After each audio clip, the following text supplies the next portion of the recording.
Persiapan karya Puja Wali Ngusaba Kedasa di Pura Batur telah dimulai sejak 20 Maret lalu yang diawali dengan nancep sunari, mepengalang, ngingsah, nunas tirta, serta ngeker dewasa. Selanjutnya pada 2 April 2015 Warespati Umanis Ugu dilaksanakan upacara mepepada wawalungan.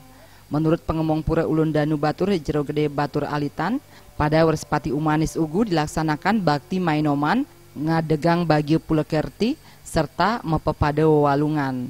Sebelum digunakan dalam upacara, wawalungan yang berupa kerbau, babi, kambing, ayam, dan itik terlebih dahulu diprayascita atau disucikan. Diharapkan dengan dilaksanakannya karya Puja Wali Ngusaba Kedasa ini, seluruh umat mendapatkan keselamatan serta kemakmuran lahir batin. Anu nasi cayang, dumadak-dumadik, rohipun pupuran yeneng numadi dados jani, mangda dados yeneng numadi dados jani luh, dados lituayu jigek tureng maguna. Yeneng numadi dados lanang, ipun dados wiku turmaning sama berat doe. Itu tujuan kita, jadi tugas kita di sekala adalah nyupat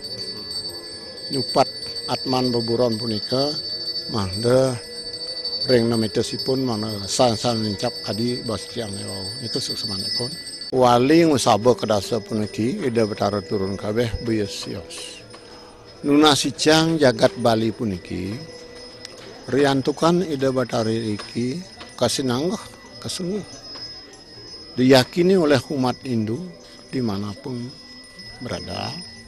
Beliau itu manifestasi beliau dalam kemakmuran.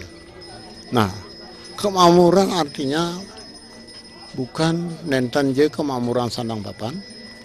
Sane pinting, sini pilih penting bobot kemakmuran lahir batin.